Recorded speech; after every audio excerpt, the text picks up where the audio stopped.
Alrighty. Let's get it into place. Woo! There we go. Alrighty. So that's set up. Like all the fans know. Takes a couple of minutes just to get everything rolling. But everything is gonna be rolling today. So I got the new camera angle set up. And I don't have to wait necessarily to check because I got the other phone out. Come on. So I can actually, oh, would you look at that? So boom, boom, boom. There we go. EP12. Boom. And then I can also go here, but this is what I wanted to see. Let's see how it sounds. Sounds pretty good. Okay. A little dark. So I'm going to get the lights on. Let's try that. A little bit more light. A little bit more light. Seems like I got everything. And then that's probably going to be really annoying. So let's just turn. Lights on? No. I said down. Come on. There we go. That works. That looks good. All right. Let's see how everything else is looking. All right. Big board in the back. Looks like we're good to go. All right. Let me just make sure everything else is organized. Boom. Everybody knows. I should get like music. I should make my own song. That should be the next thing. Making my own next song. Oh, no free advertisements, but I also don't endorse the Timmy Hortons. Ladies and gentlemen, welcome to North Sports, January. Let's try this again. June 4th, 2020. I am your host, Andrew Faubert, and we are here to get started. But first, before we get into everything, because as you can tell, episode 12 has got a lot of stuff we're going to get into today. So, let's get right to it. And make sure I got the angles all good. Angles seem all good. All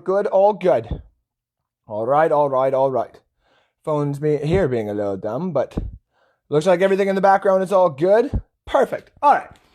So today on the docket, we got a lot of stuff as it says above. So let's get right to it. But before we do that, got a couple of quick news things for you. One, follow me on Twitter at Andrew_Faubert. Can't even get my words right today. Just slow down. Take some time with this. This is my show. It's not necessarily like 110% professional or anything like that, but it is my show. And I can take my time, I guess you would say. I take my time. Put this up on the big board there. There we go. And I can see the comments and stuff like that. Hey, look at that. And then this guy, boom, I don't need you anymore. So, it is Andrew_Faubert on Twitter. Or you can look for North Sports. Look for the logo. Logo is always there. You can also follow me on Instagram at not Funny Guy Foobs anymore. That is right. Officially today, the North Sports Instagram is up. Look for me at North Sports 2020. And that is where you're going to find all of the card openings that we do after the show. So these big tins and stuff like that everybody likes to see, which I just dropped one. I hope that didn't decrease any value. But we got big tins. That's the ones that we open after the show. There's no real prizes. That's just for me to kind of see the cards that are in there. But you, ladies and gentlemen, you get a chance to win one of the cards that are inside this pack. I see you, Pen. You ain't coming off my motherfucking table. This pack right here, one of the cards in here, the best card, respectively, out of this pack, by my choice, not yours, my choice from now on. Yes, that is what happens, ladies and gentlemen. You get to get the giveaway. The giveaway is going to happen pretty damn soon. I'm actually thinking it's going to happen on maybe Canada Day or just shortly after, because that's when everything kind of seems to start. All training camps start up, and coaches and players can actually interact and stuff like that. So we might start doing the giveaway around there. How can you win? And what can you win? First of all you got to do is like, share, and tag any of your friends. But all of the videos that we have had before, so that's 12, and all of the pictures that we have had of the winnings. The more likes and the more shares and the more tags that you do, the more chances you get to win. And the other thing you're wondering is, what can I win? You could win an unopened pack from 2012 hockey cards. You got a Anders Bjork Young Guns. Brad Marchand, it's all shiny and shit. I'm not a big Brad Marchand fan, and it's actually worth like $2. So you could take it. I don't want it. Anyways, we got the Jared Allen, Aaron Ness. We got ourselves the Gordie Howe up there, which is actually also worth a couple of bucks. But our big giveaway is the Reese McGuire rookie auto. Yes, ladies and gentlemen, a rookie auto.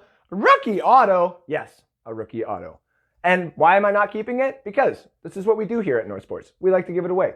I like to give away things because I like to enjoy opening cards, and I know you, for a fact, like to see them and get some cards yourself. So you can win that. You know how to win it. The other things you can do is you can follow Bucks Report. Yes, I am a contributor at Bucks Report. I'll be having my own show going on here pretty darn soon once I figure out this whole internet thing, because I know how to do it from my phone, guys. I got just a little tiny little area here. I don't got that big of an area, but you know, we're going to make some pretty darn good content here. When you get the big board, you got my desk, I got endless amounts of notes here, ladies and gentlemen. And that's what we do. And that's what I'm going to continue to do. And I'm going to continue to give as much love and support and as much enthusiasm as I can to Bucks Report. You can follow them on Twitter, Facebook, Instagram. You can follow them all over the place. We got a nice group of people, a nice smart group of people, ladies and gentlemen, to cover the Bucks, anything that has to do with Tampa and this upcoming Super Bowl run, because you know for a fact that it's going to be nothing but Super Bowl, baby. So, got my article, why we got no NFL team in Canada and how we can get one. You can go read that on my page, on North Sports, and my personal page. But I do digress. We got some big things to get into today, ladies and gentlemen. And that is the NBA is coming back. Yes, all sports are coming back, ladies and gentlemen, in one shape or form. How is this going to play out, though? That's the weirdest part. This is not going to be like hockey.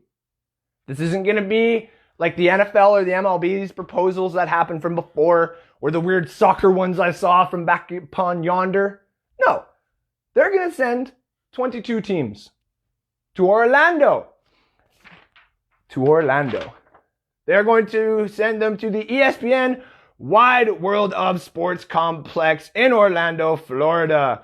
The 8 regular season games are going to be played there, and the rest of the playoffs. So what does this mean? What 8 games? How can they play 8 games if the season got paused? Well, they decided that you were going to continue playing the games that you were supposed to. But if for some odd reason you played upcoming teams that are no longer in playoff contention, you will be playing other teams instead. And those teams, by the looks of things, are going to be Portland and New Orleans and the Lakers. These are the teams that they are going to swap in because there is weird mathematical scheduling and there's ruling. You're not supposed to play more than one team 4 times a year in a, normal scheduled NBA season. So if you have to play a Charlotte who was told to stay home, or a New York who was told to stay home, or any of the other teams that were told to stay home, which I have here on my notes, but I want to keep it in order, you will have to replace those games with some of the teams that are already in the tournament. Now, this goes against teams like Portland, whose schedule actually had a couple of teams that were missing the playoffs that they could have easily snuck a couple of wins off of and hopefully get that 8th spot, which we can kind of assume is going to be Memphis's anyway. We'll get to that in a few. It has to happen. There's a season that needs to be done. There's a season that needs to be had. And to be completely honest, ladies and gentlemen, if this is the way that they can do it, this is the way that we can do it. And let's get right down into what they are exactly sending and who they are sending down to Orlando. So the NBA is inviting 22 teams in total, 13 from the West and 9 from the East. The 8 regular season games will be played for the 8th seeds between July 31st and October 12th. Sorry, that skipped my notes. July 31st to October 12th is when the season will be. The vote actually passed today, so this is going to happen. I had on my notes, I had to mark down, obviously. The plan for the teams is to continue their schedule as planned within the next games. If the team is scheduled to play the Hawks, the Bulls, or the Pistons, it moves on to the next game on the schedule, league sources tell Yahoo Sports, per Vince Goodwill. The 8 teams that are in the regular season for sure, the teams that are in the regular season for sure going forward, ladies and gentlemen, are the Bucks, the Raptors, the Celtics, the Heat, and the Pacers, and the Sixers from the East. The Lakers, the Clippers, the Nuggets, the Jazz, the Thunder, and the Rockets from the West. This is mathematically in because of the 8-game schedule. Now, according to this, this says Dallas is not officially in. But they do have a healthy lead on 7th from Memphis and San Antonio and all these other teams that are looking to get in. Now, what about these other teams that are looking to get in?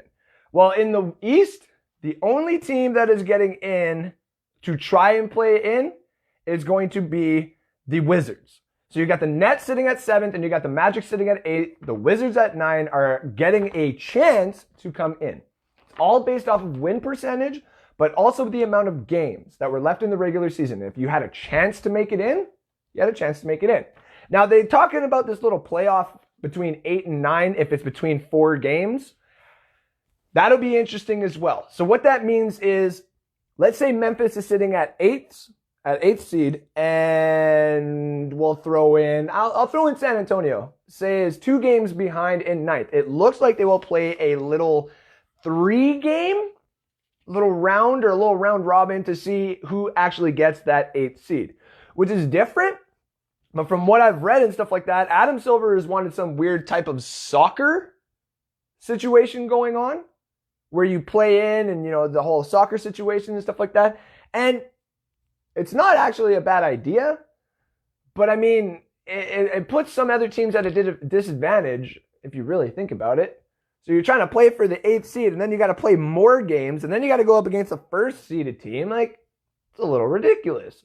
The 9th seeded team is out. The 9th seeded team is out. Now, I understand the imbalance between East and West and how Eastern teams can, between 7th and 8th seed can have a below 500 record and still make the playoffs, and then you got 4 teams that miss it in the West. I get that.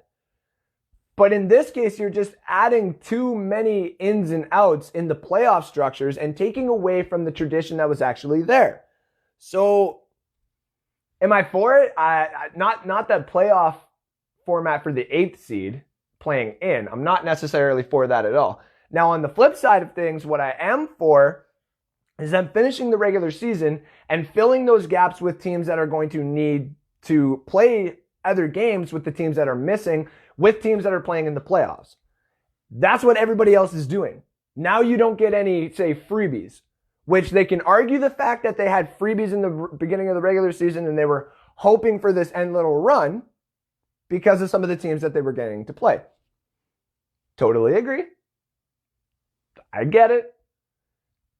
A lot of people won't, but hockey players have done it. Football players have done it. Baseball players sure as hell do it. They wait a little bit.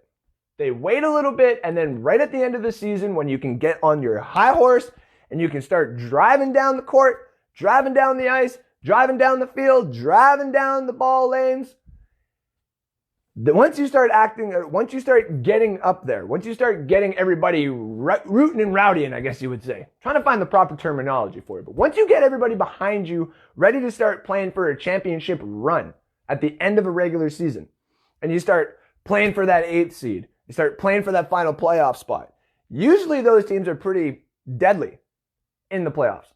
Just ask the Lightning. And I'm really sorry to all you Tampa Bay fans out there, but really, just think about the Lightning. Columbus barely gets in the year. You have the greatest season of all time, 3rd greatest season of all time, and you get swept.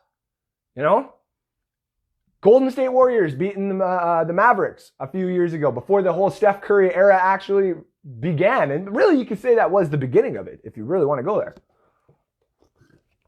There's a lot of different things that come with 8 seeds, 9 seeds, whatever seeds, playing for that playoff spot. Because when you got a first team that already did it at the beginning of the season, and they lazy off at the end of the season, you start to see it in the first and the second round. So it's not necessarily a good thing to have, but I see why. It's not for me. Don't think it's really for all fans and stuff like that. Because you're going to start seeing, what if the Pelicans get in with Zion Williams? You go up against the Lakers and LeBron James and they beat them in 6. It's weird. It's just weird. There is a possibility of it happening. The chances are a lot higher than you would actually think. All right. It's going to happen in Orlando. A lot of people are talking about the off season. It looks like the plan is to start December 1st. That came out today. Yesterday, it was looking like around Christmas would be the start of the new season, but December 1st is now where they're looking at. So if you have July 31st to October 12th, this is the window that you have for basketball. October 13th to November 31st, you have your off season. So you have your draft, free agency, your awards, summer league, training camp, all that kind of stuff. All that kind of stuff is going to happen within a month now. And that's going to be some of the weirdest things ever, to be completely honest with you. Because a lot of people take this time because it's like a chess match. The closer it gets to certain days and certain signing dates and stuff like that, the more pressure it is on teams to, essentially do it. Oh, I got a bit of a tape that was sitting there. Ooh, oh no, that's a zit. No, I thought it was a tape. Yeah. So in this case, what's going to happen is you're going to have desperate teams and really bad ownership teams, probably like the Knicks, who are going to be scrambling for free agents who we don't know what's going to happen necessarily next year or, a couple of months down the road because the next season will be happening in the colder months. And we don't know if the pandemic is done. We are still in the unknown. We know that these seasons will get done for NHL and basketball. And we'll get into baseball in a few here, but it's not going to be easy going forward for some of these teams who are just really, really bad ownership teams, and especially for the fans. It's like the Knicks or, for hockey and stuff like that. You're talking about, give me a second because I don't want to throw, just any bad team. Phoenix is doing better. Buffalo has been doing better, but even Buffalo is going to be in a weird pickle going into this next year, right? Baseball, Pittsburgh just in general is just a bad organization. So what are they going to do? Is a lot of unknowns going into the next seasons. So especially for basketball, only having a month to do anything, month and a half, is really going to put you guys behind. And it does suck for Knicks fans, and it sucks for all those other fans. And not everybody can be Thunder fans like me, where one trade where I was really, really pissed off about ends up being one of the best things that could have happened to your organization. I didn't see it coming. 0.2% to make the playoffs. Can I repeat? Who is making the playoffs? Who is making the playoffs? Let me repeat. Who is in, no matter what, the playoffs? Bucks in the East. Raptors, Celtics, Heat, Pacers, and Sixers. In the West, Lakers, Clippers, Nuggets, Jazz, Rockets, and Thunder. 0.2% chance. We're doing it with a Canadian and Chris Paul and a bunch of guys who are probably going to get traded for more picks. And we're going to get younger kids. Probably one of the best basketball players coming up in the next couple of years. Probably going to get James Wiseman next year. Thunder are going to be great all over again. And it's going to be awesome. It's going to be nice just to see basketball. It's going to be nice to see playoffs just in general. Playoffs. It's going to be nice to see all this stuff again. Bear with all of us. Media, athletes, owners, coaches, all that kind of stuff. We need to figure out exactly how to do this and all the things that are going to happen before we actually enjoy it, I guess you would say. I have bought my sports channels back because I know for a fact it's coming back, and I don't even care. I'm taking the chance. And I'm thinking of the sports. And I cannot wait for the sports. Oh, basketball is going to be nice. Basketball is going to be nice. But you know what this is not good for in a way? A little bit of hockey. And there's only one thing that is not good for. You ready for this? Drum roll, please. Oh, I think I hear my daughter. Hello, my daughter. Now, the bad thing about this is, for hockey, you only have a couple of cities. Oh, this is a bad chair for this. Sorry, everybody. I'll get my chair back up here. You only got a couple of cities to choose from. And pretty sure Tampa Bay was on that list. Was it not? Miami, just in general. Florida. It's not going to happen. You guys are not going to be able to have a hockey game if Orlando is hosting the NBA. It's going to be far away from that, probably. I don't even think it'll happen on the East Coast. I think it's all going to happen on the West Coast from now on. It may just be Toronto and Edmonton getting the NHL playoffs. Who knows? We still don't know. It could be Columbus. But I know for a fact it ain't happening in Florida. There's 110% sure on that now. But with regards to the NHL playoffs, we got a little bit more clarity going forward now. What we know is we know how many teams or how many games each team is going to be playing. And we're going to be how many games each team are going to be playing per round. So we already know that the first round, qualifying rounds and stuff like that is going to be 5 games for all those teams. We assumed it was going to be maybe 5 games or 7 games for the next round once teams are getting in. We have got confirmation from Elliot Friedman today that what is going to happen is you're going to have 7 games for the second round, keeping kind of to the tradition of normal hockey playoff breakdowns. But they're going to reseed all the teams afterwards. So I think the way that that's going to happen is if you have, like a Rangers or Minnesota making it, they're not going to say the 12-seeded team the whole way through. I think every bracket that they break down, I think a team will get classified into a different seeding. So you're going to have 1 versus 2 every single time in the conference finals and 1 versus 2 in the finals no matter what. But as for the first round and the second round, you'll get those numbers in and then they're just going to switch them up. So first round, it'll be 12. And then the next round, if you're, Minnesota, for example, which is 10th seed, you're going to get into the next round, but you're not going to be a 10th seed. You'll be an 8th seed at worst. But in the conference, I think it'll be a 4th seed. So what I did before Elliot Friedman came out with all that news today is I had what would happen if the second round had a 5-game series. And I had this whole big thing about that scenario and what would happen. I actually thought that was the way it was going to go. And I actually had the Tampa Bay Lightning playing the Minnesota Wild. A number 2 versus a number 10 seed. Okay? And a lot of people are like, how the heck did you get that? Well, I have it right here in front of me. My own. It's not photocopied or anything. It's my own work here, ladies and gentlemen. If it was a 5-game series, that was, in my opinion, a lot easier for a lot of these teams to start doing a lot better because it wouldn't take as long to win certain conferences. And you get to sit back and get more rest and this, that, and everything else.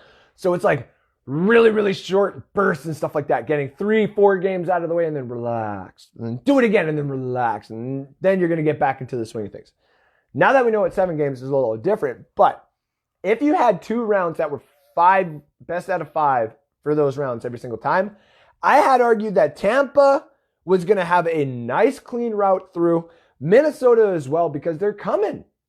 They were on their way before the regular season got paused. They were in the playoffs 4 days before. 4 days before, 5 days before maybe. But they were in the playoff contention. Minnesota has the tools to be good. They have a few stars all over the place. They have veteran leadership in certain areas on the ice where it needs to happen. You got Eric Stahl, who's basically a hometown kid from Thunder Bay, Ontario, which is 4.5, 5 hours away on that team. You got Zach Parise and Ryan Suter, who've been there for how long? That team is built, and they got a first-round pick out of a deal. And they were still coming. So Now, all of a sudden, if, say, Pittsburgh gets out of the first round and Minnesota's out of the first round, if this happened, Minnesota's got a 6% chance of getting the first overall pick because they got Pittsburgh's first round pick and theirs, assuming that it would be, assuming that it's the 3% all the way through from 8 to 15. So, there's no downside to some of this stuff here, ladies and gentlemen. Pittsburgh loses out of the first round, you can possibly get your replacement for Crosby and Malkin pretty darn soon. If you're Minnesota, you lose out of this playoffs after this little run that you got, you're still getting some all-star fucking talent on your team. Like, some of these teams that made trades a past season are actually looking pretty darn good going forward. And some teams are getting ready for a draft 2 years from now. You got this draft that's really, really deep and got one player right on kind of the top there. Next year, right now, it's Antti Ranti, I believe is his name. That's looking like he's going to go first overall right now. But then that could all change again. And then the year after that, that's where you get your generational talent coming into the league in Shane Wright. That's the next McDavid, that's the next Crosby, that's the next Gretzky, that's the next Yzerman, Lindros, whoever you want to talk about. That's that next guy. And he's 15 years old, okay? That kid's coming. He's going to be awesome. So teams are obviously trying to get some cap space ready. Have a little run right now. And then when you falter in 2 years, you've got a pick and a chance at Shane Wright, who will just take your roster and take your team and just run with it. Okay? Some weird stuff going to happen in the next little bit, especially in hockey, on the offseason of it. And if there was a 5-game series at the beginning of it, like I said, it was going to affect certain teams. Now that we got 7, what do you see behind me? What's my scenario there? Not going to get any love from the fans around Edmonton. No, that is for sure. But scenario 2, I got Boston and Edmonton going to Game 7 with Boston taking it. Why? Because Boston knows how to play weird schedules, I guess you would say. Weird teams. Boston has been one of the best adapted teams in the NHL for the last 10 years. They don't have major elite talent, whatever you want to call Brad Marchand and what Chara was a couple of years ago. Charlie McAvoy is good. Patrice Bergeron is good. Torrey Krug is good. All those players are good. Tuukka Rask is good.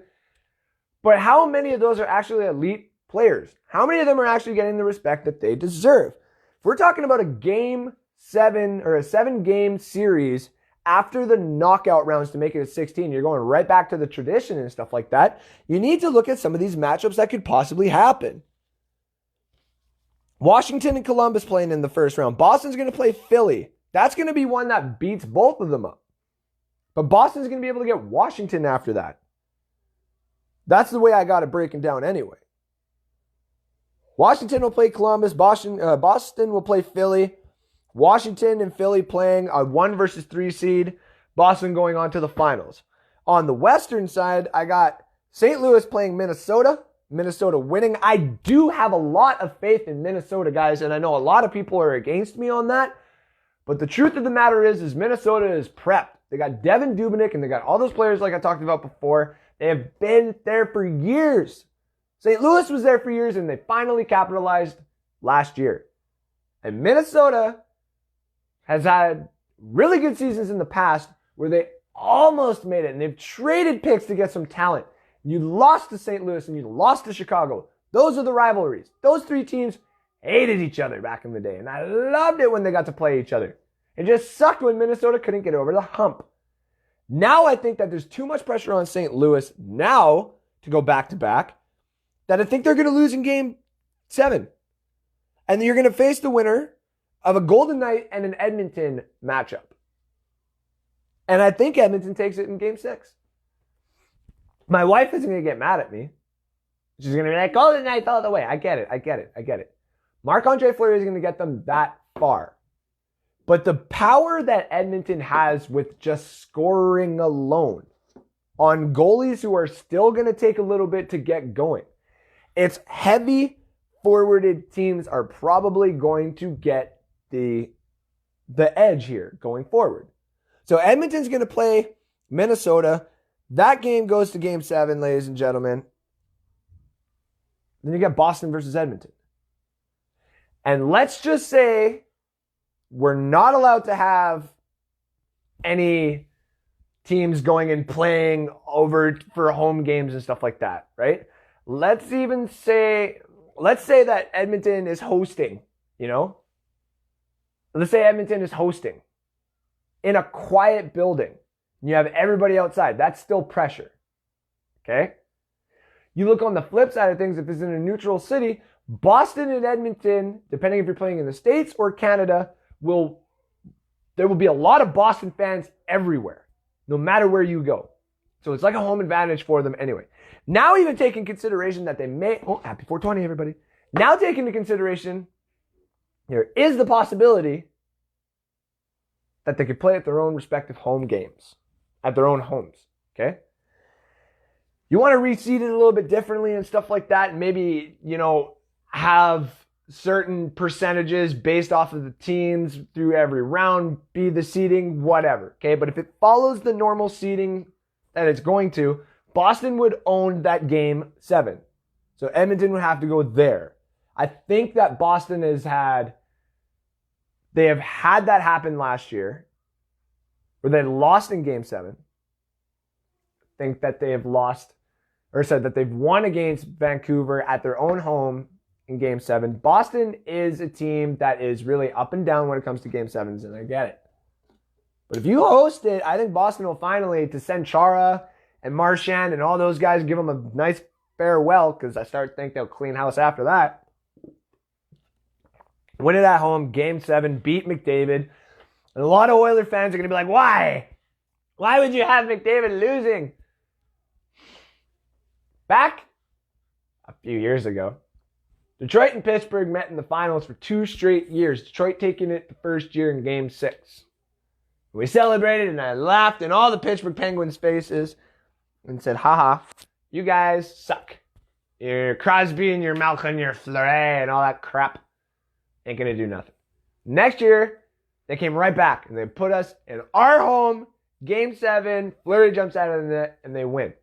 Why do I bring that up? Because that was Crosby's first time going to the finals the year before. Malkin's first time going to the finals the year before. And Fleury's first time going to the finals the year before. Name all the other players that you want to as well. I don't care.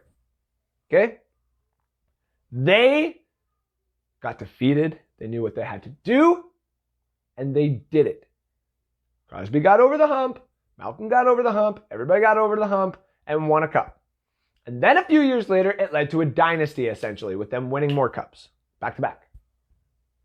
Do you not think that if Edmonton loses and you all of a sudden put Draisaitl and all of them and you tell them that, we can still do it, and you start trading a couple players here and there and you start trading that first round pick that you always get for some talent right around the trade deadline, Edmonton will take that right to the chin and come back the next year and lay it out on everybody's chin. Guaranteed. Guaranteed. There are teams who do not have elite and franchise players on their team. When they get to the finals, they buckle and they never come back. San Jose, Nashville, Buffalo. There's certain teams that falter under pressure, and there's certain teams that come back when they lose. New Jersey, Anaheim, the Kings.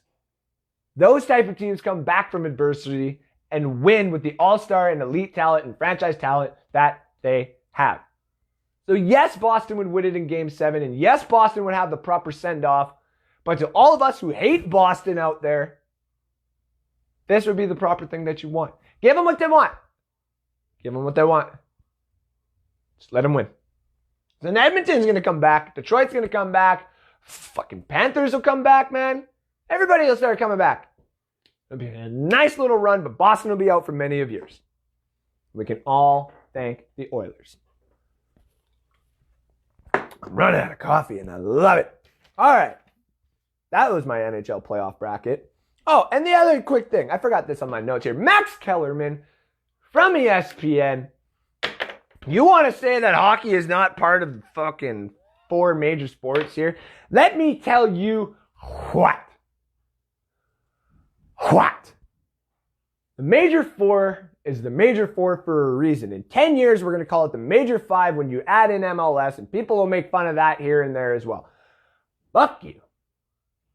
NFL will never get touched for a while. There was a time where the NFL wasn't shit. There was a time where NBA wasn't shit. And there is a time where MLB isn't shit. That's right, it's right now. You may have the viewership because you have 330 million people in your damn country. 337, 340, I can't even remember how many people are actually there. But to say that hockey is not one of the four major sports, okay? We may not have the money, we might not have the viewership and stuff like that, but we have the best damn fan base in the world. And I know if Max is ever listening to this or anybody else is rolling their eyes like, oh, he starts bringing up the fan base. Canadians are all about loyalty, my friend.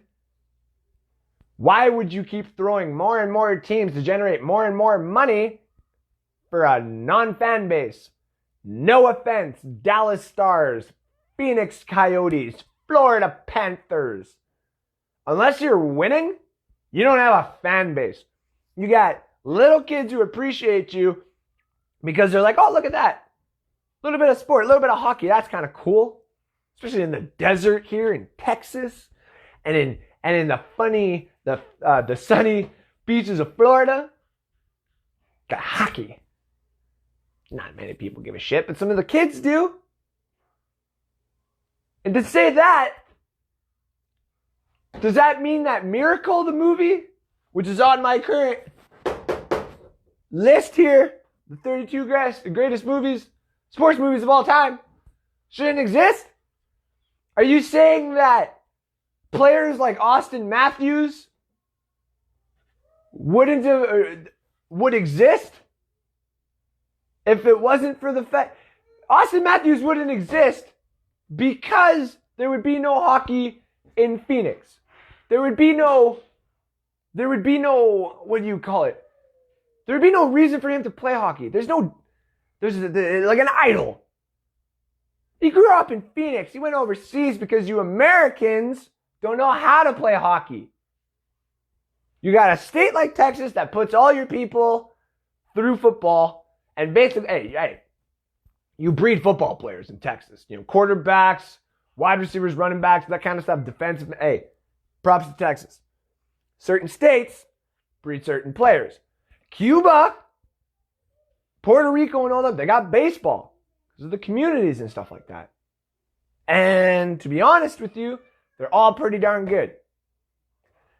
Now on the flip side, here in Canada, especially in Ontario and BC, where there's not much money in Ontario and a lot of money in BC, you get two different types of players. You get the hard-ass grinders and body checkers and stuff like that from Ontario. And then you get the nice skilled players who can always do the same thing as well from BC. You put them all together on the same team, and what do you get? Stanley Cup caliber. Stanley Cup has been something that people have been chasing for more years than your damn Lombardi or your damn World Series or your damn basketball. So next time you want to throw a little disrespect on hockey, remember what platform you're currently sitting on. It's ESPN. I got no platform. I got maybe 10 people to 20 to 30 people that watch me every time I come up on here. And I don't even disrespect the sport like that. I know that baseball has got no viewership and stuff like that. Doesn't mean I don't appreciate it. Hockey's not one of the four. Pretty sure you're one of the reasons why Stephen A. Smith wants to go back and work with a guy named Skip Bayless. You are just not a good analyst or whatever the hell you are at all, man. And I don't like Stephen A. Smith at all. At all. But man, you want to start throwing hockey in there, or we're going to have a problem. I took 5 minutes out of my show just to give you one of these. Max Kellerman, you don't know shit about hockey and you should keep to what you actually know, which is probably fucking nothing. Anyways, speaking of baseball, NFL owners have rejected the latest MLPA offer, which was 114 games, 50% revenue split, this, that, and everything else. The owners said no because they want the season to be done by November. Also, the owners want a shorter season. They only want to play the 60 games. They want to see what happens. And some of the players don't. Looks like owners, from what I'm seeing on Twitter and different takes here and there. There we go. It actually looks like owners would like to have less games to kind of have like a, what do we say, like a NBA, NHL style 80, 90, maybe 100 games. And the players want to keep it up to about 162, 164 so they can keep getting paid for every game that they play. So now this has obviously caused issues going forward for the season. Can't really have a season if you don't have an agreement on a pandemic.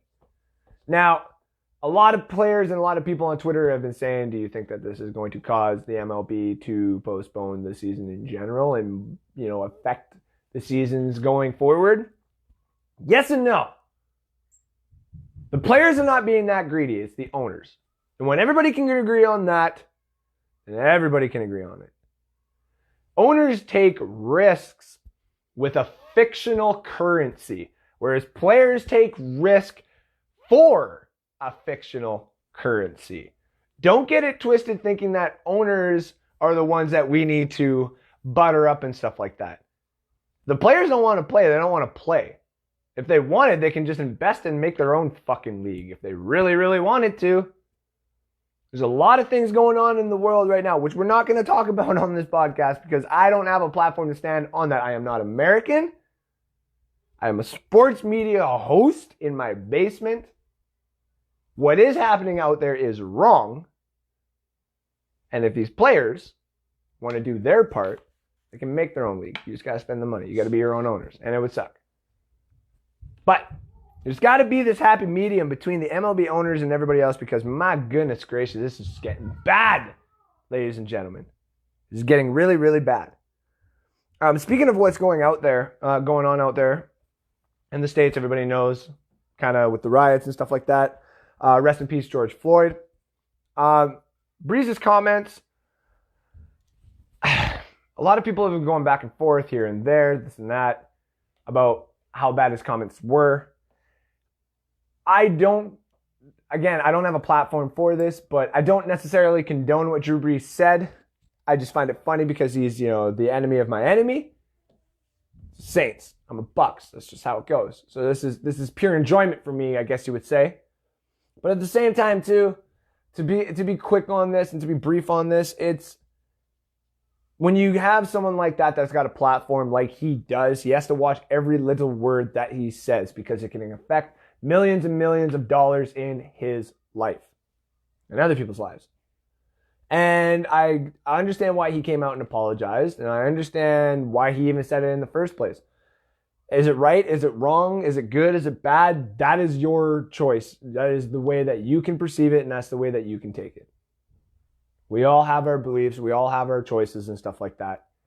It's your right to reflect on them on a social media platform or on an interview or not. Do I think Drew Brees is wrong? Kinda. Do I think that he should be fired or anything like suspensions that people are claiming for in this? No. Because then everybody in any job site and stuff like that, or workplace, career choice and stuff like that, is going to be held accountable for something that they said or did back in the day. And if we start going that far, we're not going to get ahead. It's just not how it's going to go. Keeping with the NFL, getting away from that for a little bit, just because, like I said, I don't want to talk about it too much, just because I don't have the proper platform for it. The coaches can't come back to the team facilities as of tomorrow, or as of Friday, I believe is what I read. So we can have these coaches go back to the facilities. That means they're going to get ready. They're going to start getting their schemes up, talking with the rest of the coaches about development with these rookies, about the different, like I said, schemes that they're going to run, but also just the way that they're going to coach, what type of team they got, go over the different personnel that they've just drafted and free agency and ownerships and what they need to do for this upcoming season and their goals and stuff like that. It's going to be nice to have all the coaches coming up and getting in there. It'd be nice if they could have their players. But hey, Tampa Bay's got Brady. running drills with all these players, apparently for months now. So I think we're going to be okay on that end. The real thing you need to look out for is all the other teams and what they have been doing. Okay? Those teams, we need to see what the rookies have been doing. We need to see what the veterans have been doing. There's a lot of ins and outs on all platforms, whether it's NBA, NHL, NFL, MLB. There's certain things that are about to happen because of this pandemic where we think a team or a player is going to be really, really good. And a contract dispute, a relative with the COVID, a team member with the COVID, disputes about what's happening just on social media in general, right? All these things are now going to affect the next season and the season coming after that, whether we like to believe it or not. So there's a lot of things that we need to keep an eye out for, especially in the NFL, and especially with some of these teams in particular, aka the Saints, aka the Patriots, the Packers, and a few other teams like that. There's a lot of things coming out, and I don't think it's going to be necessarily as bad as we think, but we are getting sports. We are going to get a little bit more action, and it's going to be a little bit more fun. We're going to get a bit more distraction from all the crap that's going on in the world, which is what sports is, a distraction. A place for people to enjoy something, to get enjoyment out of people playing a sport, getting a team aspect going. Athleticism. Sports drives people. Sports brings families and friends together in gatherings for celebration and cheering and sadness sometimes. It happens. That's the reason why I've made this show. That's the reason why anybody does anything with sports in general. We're here for the common good. We take stats and we take numbers and we take videos and this, that, and everything else, and we jam it into a show and we talk about it. It's called distraction. I'm not going to sit here and convince you to vote this way and go out there and do this, that, and everything else. The only thing I'm going to tell you to vote for is fantasy football stuff. Or, when they got all-star games and stuff like that, and championships, and my little elimination, best sports movies of all time brackets and stuff like that. That's the distraction we bring you here. And that's all I'm going to bring you. So with that being said, get down to the last little bit of stuff here. Check out the big board before we go. Check out how many of the stuff we got going in here. Not too many comments today. It looks like no comments today, but we got a few viewerships today, which is nice. It's always nice, but I'm also viewing it just from one angle. I haven't checked all the other platforms that they're on. So. And if the coffee's done, that means we're almost done. But let's take a look at the big board here, ladies and gentlemen.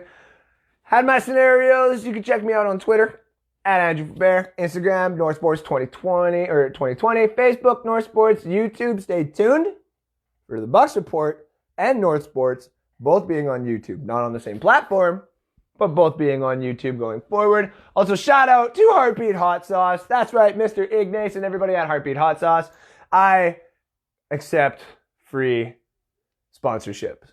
This is free sponsorship for Heartbeat Hot Sauce on this show. Every single time they will get all the love. And if you haven't tried Heartbeat Hot Sauce, ladies and gentlemen, oh my goodness gracious, it is fantastic. I know for a fact it's going to be going to New York here pretty soon because there's a gentleman that I owe a care package for, one of my coworkers at Bucks Report. And I'm going to be getting him some cookies, maple syrup, a couple other Canadian delights, which if you got any other delights strictly from Canada that you think I should get him, message North Sports, message me. We'll get it into that care package. But for sure, getting a bottle of hot sauce sent in his way. Hopefully he likes the hot sauce, ladies and gentlemen. Got some fantasy football stuff, which I'm just going to say Heartbeat Hot Sauce sponsors, but they don't actually sponsor. It's a free sponsorship here on the show. Heartbeat Hot Sauce presents the fantasy football part of the show. I'm going to get music, man. I'm going to get like a desktop and music and all this shit going on. I promise. I do. Like, it's just like, it's episode 12, man. You got to give me like something, okay? Just give me a little bit of time. I got some fantasy football sleepers here, ladies and gentlemen. Heartbeat Hot Sauce presents fantasy football sleepers.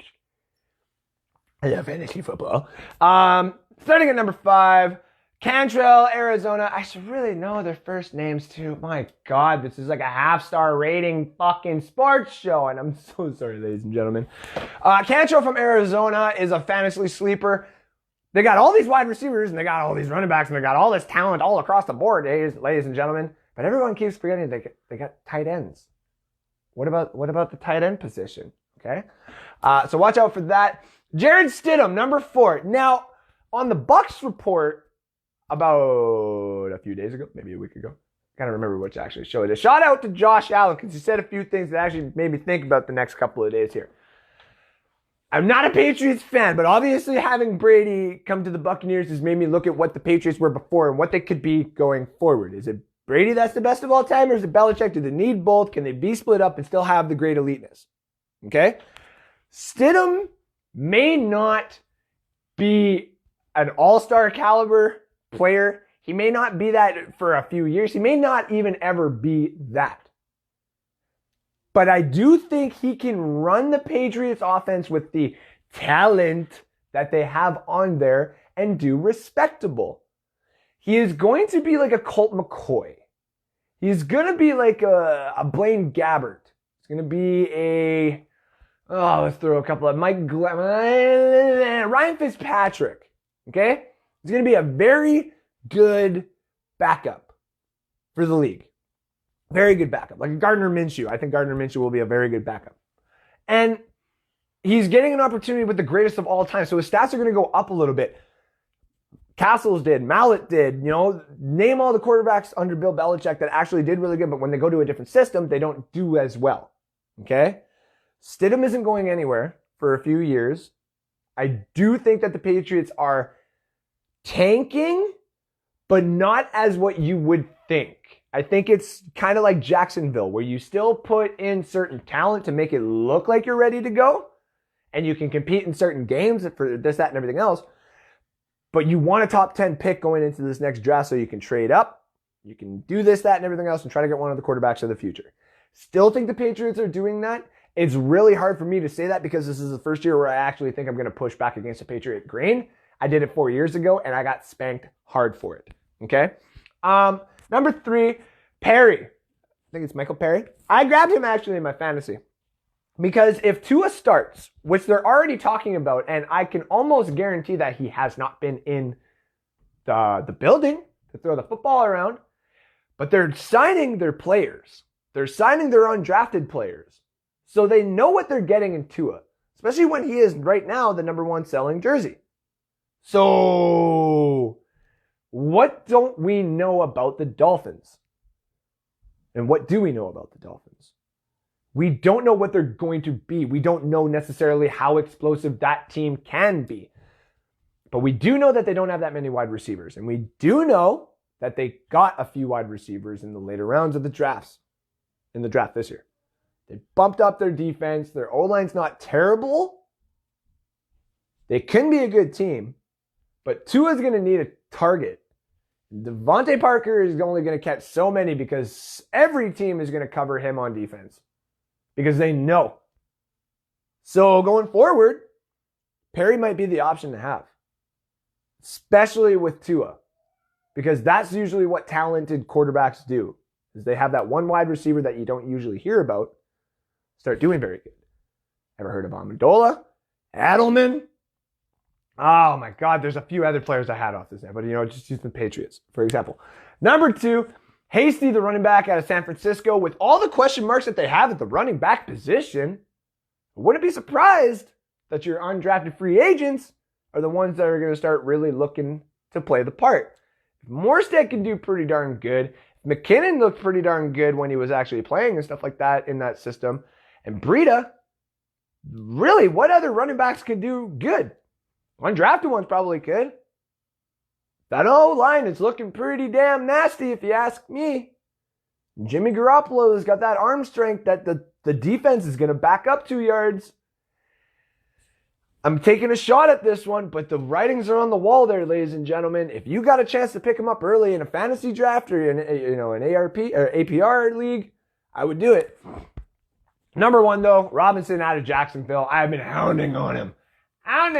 Not Chris Thompson. I'm talking Robinson. Leonard Fournette is on the hot seat this year. He's going to be looked to be traded. He's probably even going to sit out a few games and the drama and this, that, and everything else. Jacksonville is going to lose a lot of games, but they need someone to keep handing the damn ball off to. And Robinson is probably going to be that guy. Fournette will probably get a toe injury. Fournette will claim this. Fournette does not look like a player that wants to play in Jacksonville. He looks like a player that would flourish really, really well if he was given an opportunity in, say, Tampa Bay, which he's not going to get. I'm just saying if he had the opportunity there. Or if he was in Houston. Or if he was on the Rams. Or hell, if he was on the Jets. Those teams would actually look pretty darn good if he was on. They already got somebody there. And you're going to ask for so much money. Jacksonville is not a great organization, and it sucks. But that's where you get touches for random running backs and random wide receivers that come in.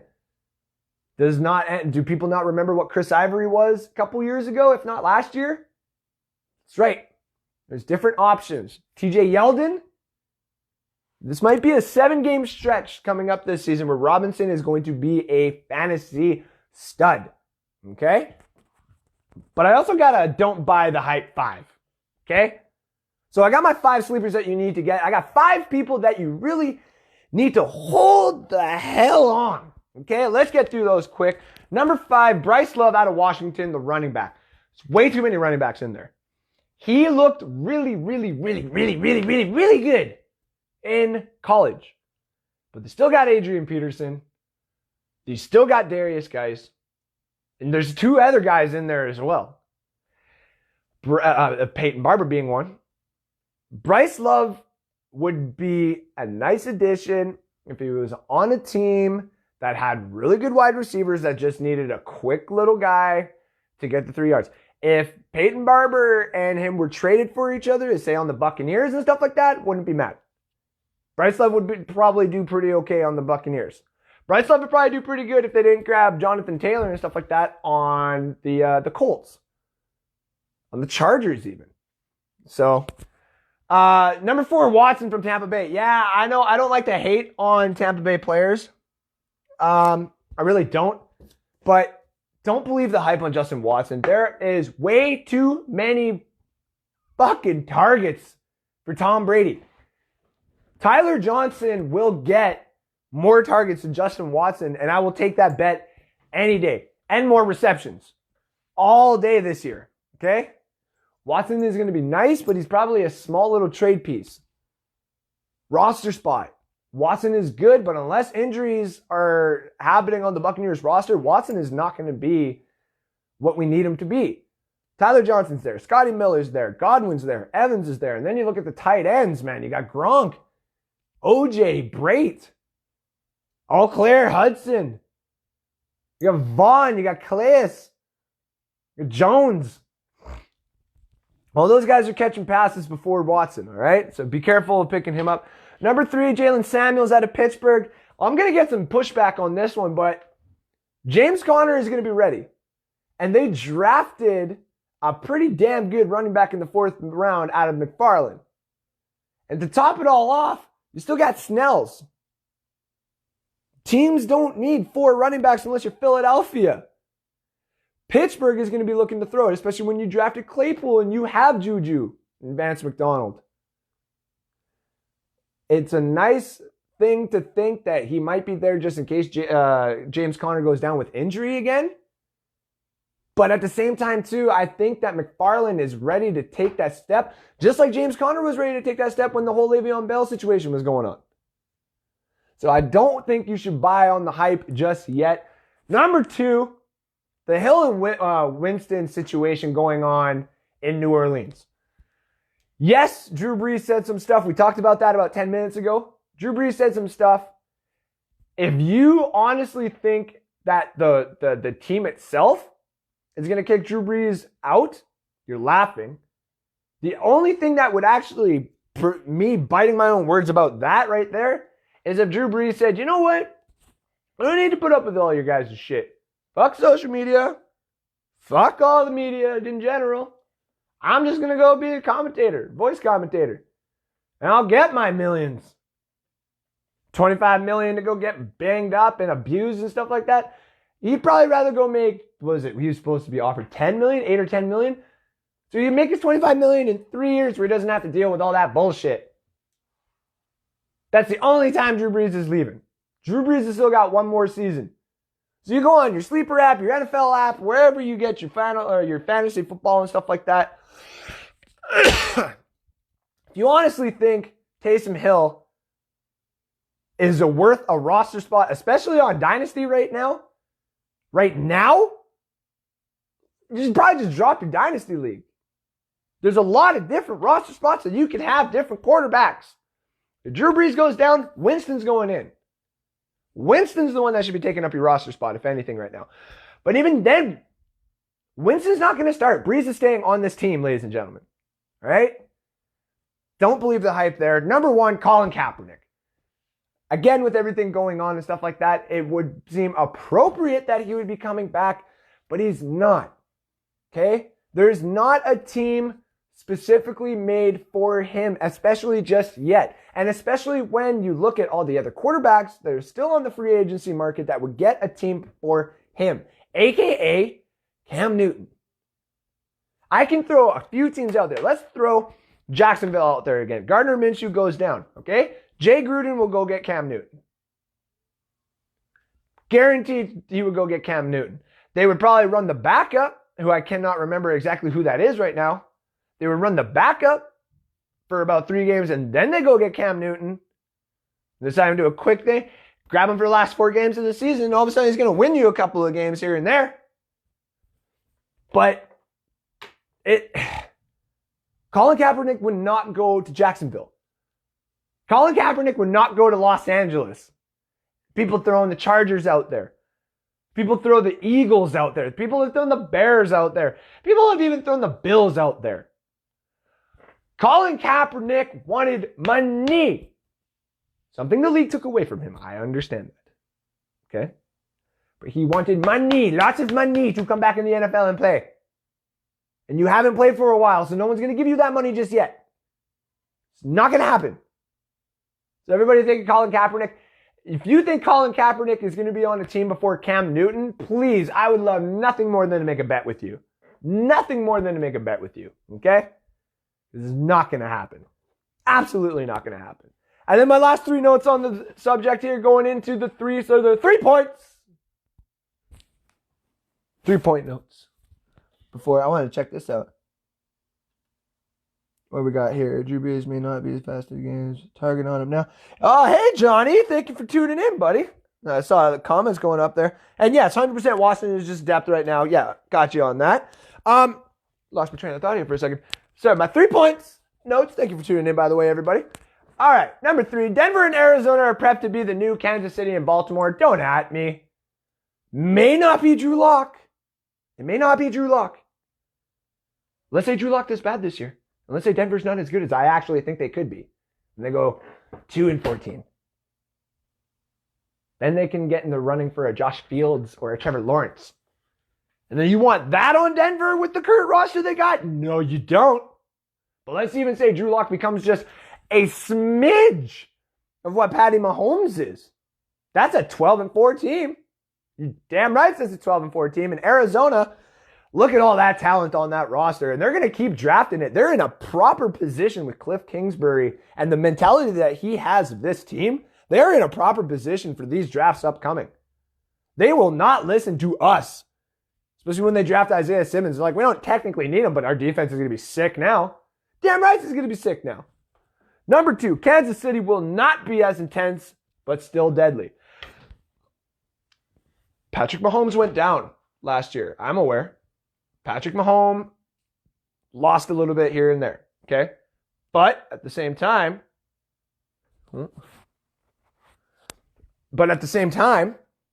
something weird happened to my laptop there. He's going to have 4,000 yards. He's going to have like 32 touchdowns and stuff like that. I just think they're going to come back down to earth a little bit more. Get more of that attention. Kind of like what they did last year, but it was more based off of injury. But get that attention off of their back a little bit. So everybody starts talking about these other teams and you don't have that media storm that usually comes up and ruins teams. I think Kansas City is still going to be great, but I do not think they're going to be as intense as they are last year. Number one point, though, Bills' offense and defense will be A+. That defense is going to be atrociously good. And that's probably a horrible word to use in this case. They're going to be amazing. Absolutely amazing. All right? And that offense with Stephon Diggs and the people that they got in free agency, it's amazing. I actually cannot wait to watch Bills games in the future. Okay? Bills games are going to be fun. Bills games are going to be what they always should have been. It's Bills Mafia. People throwing themselves through damn tables. This is awesome. Okay? Bills are going to be great. I'm calling my shot right now. Bills are going to put a lot of teams on notice, especially the Patriots, especially their whole division. All right? So that was the show. It's my points, ladies and gentlemen. What do you think? Am I right? Am I wrong? Let me know what you think. My laptop is ready. I just want to make sure this is all good. Okay, yeah, we're still live. We're just making sure. Laptop is being a pile. But thank you, everybody, for tuning in. It really, really makes me feel good knowing that I don't care if I got one person listening to this who downloads it all the time, and you know exactly who you are. I'll give you shout-outs on this podcast one day, but you know exactly who you are. Or you're the 10 other people who are watching this constantly all the time. I appreciate you and I love you. This is the reason why the show still exists. Because now you, the Canadians out there who've always wanted to say whatever the fuck you want, have got the fucking platform to fucking do it. I ain't gonna tell you to watch your mouth, respectively. I ain't gonna tell you to watch what you say when it comes to different scenarios and stuff like that.